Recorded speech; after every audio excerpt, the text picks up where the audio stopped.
So, you live in Carmel, Indiana, and you know there are just so many great places to enjoy with your dog. But to really make the most of it, you need a dog who's confident and well behaved. This guide is all about helping you find the right trainer to get you both there. You know, just picture it, a beautiful, relaxing stroll on the Monon Trail.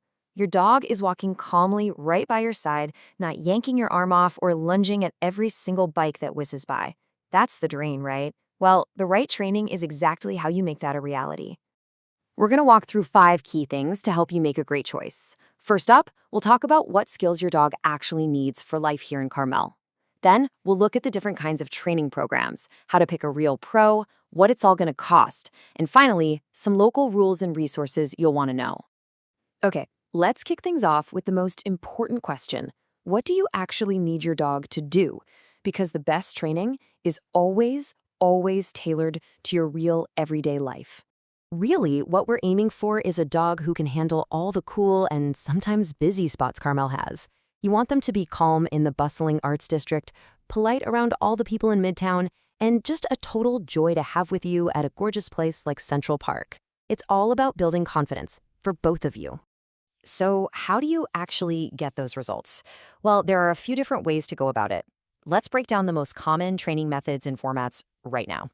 The approach that pretty much all modern, qualified trainers use is called positive reinforcement. It's actually really simple. It just means using rewards, like treats, praise, or a favorite toy, to encourage the behaviors you want to see more of. It's a humane, effective way to train that builds a really strong bond of trust and gets you reliable, long-term results. Now, the 2 most popular options you'll see are group classes and private lessons. They're both great, but for different things. Group classes are fantastic for practicing skills with distractions around, which is perfect prep for busy places like the farmer's market.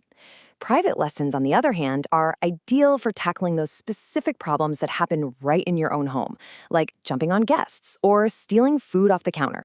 And of course, there are other, more specialized options. Puppy training is absolutely essential for getting started on the right paw.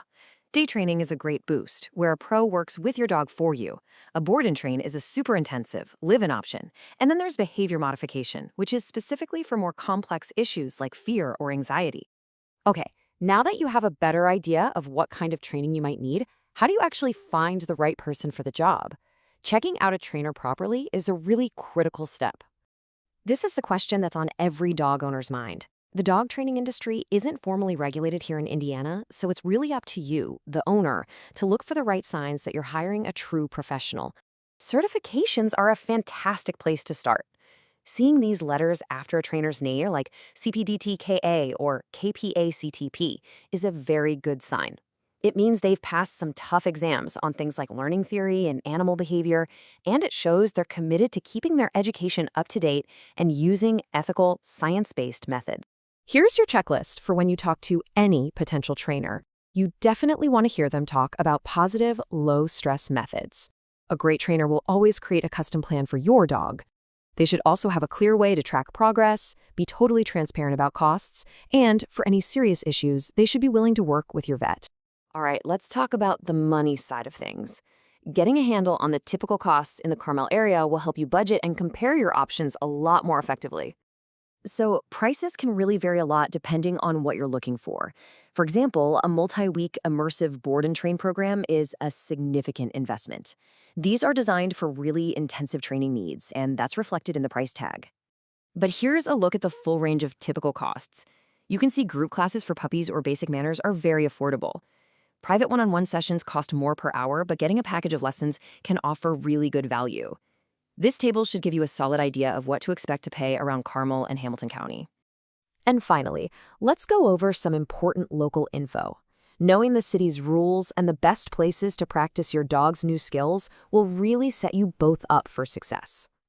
This one is super simple, but absolutely essential to know.